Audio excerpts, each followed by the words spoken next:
The most unfortunate part is that the premier have been here and we have been told that the only thing that was left here was food parcels, and people are left to their own devices. And these are very poor people that need assistance. I've been able to see all the families that were here and even the survivors that had been released from hospital. The only thing that they ever got was food parcels, but no follow-up. I'm told that there was a promise by the premier that there will be permanent policing that will be taking place around the holes that are here, and that her presence only lasted a day. Right now, there's nothing there. In fact, we are told that operations have already, restarted here or have consumed again. So, which means that these guys are now already planning, and doing whatever they are doing, which will mean that in a while we might have a disaster like this that might take place again, which is very sad and doesn't really address the issue. We can't come here and only deal with things because we want to address the media and then disappear, and then we're going to have another disaster on our hand. But I'm saying that part of what we are now doing is that we've got all the details here. We are going to be writing to, I'm actually then already in the process of writing to the embassy, the Mozambique embassy, to then find out able to then assist in expatriating the people back to Mozambique, and what kind of assistance can be given. If we're not going to be able to then do that, I think we're going to need to have a conversation with the premier, with the MEC, and also with the council to see if we're able to then offer the families indigent burial. So that's the first thing that we now need to then deal with, is the immediate burial of the people that passed on. The other thing is, how do we deal with the issue of safety while people are here? I'm told that somebody was actually shot again on Saturday, while they were trying to probe into the illegal mining that is happening again. So you see that this is a vicious cycle that is taking place. Police were promised, they were not here. Even if they were to be here, they're ill-equipped to deal with the situation that is here. And I think those are things that we're going to need to address. And it's a conversation that I want to have with the premier. And hopefully, we can get some straight answers and, some level of satisfaction that, there is this matter has been taken very, very seriously. And not just appear in front of cameras, make all sorts of promises, and then disappear, and then we don't follow up. Then how is the DA planning to assist the families that are bereaved? Well, I'm still going to talk to my office and my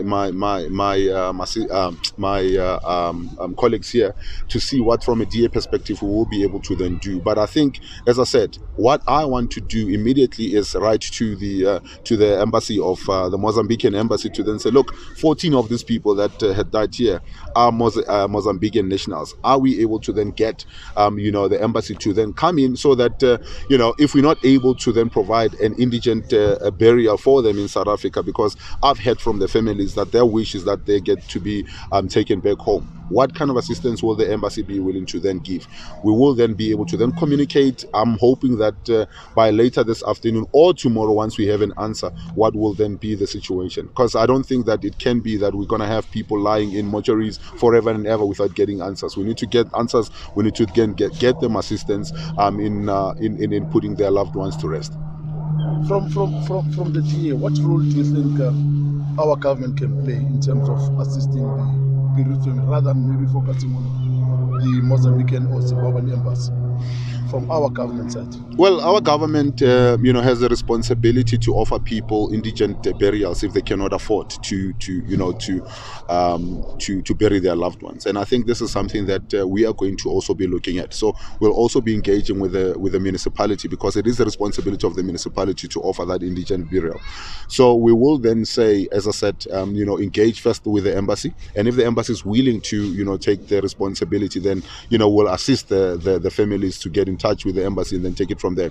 If that is not an option, that the embassy is not able to then help, I think we're going to then say to the mayor here. The mayor has a discretionary fund that they can use to then assist families that are in distress. Yes, there might be people that might come here and say, but these are illegal foreigners and all of that. Fact of the matter is that people are here and they died in our country. So what do? We can't just throw them away. We need to then show that we are humans at the end of the day and need to do what needs to be done. So you've engaged with the families and the survivors. I mean, what do you make of this? What happened here? It is quite sad what happened here. I mean, I literally stood in the house where this gas, was actually opened, and I spoke to the gentleman who went and switched it off. And it's horrid what the explanation that I'm getting, that people were just falling. They were just falling, next to each other. And those that survived, but had to be taken to hospital, only to be told, you're waking up, you're still in a daze, and you are told that your husband is dead right there and there. And there's no level of, counseling that is given to you. Nothing. You're just saying, okay, on your way you go.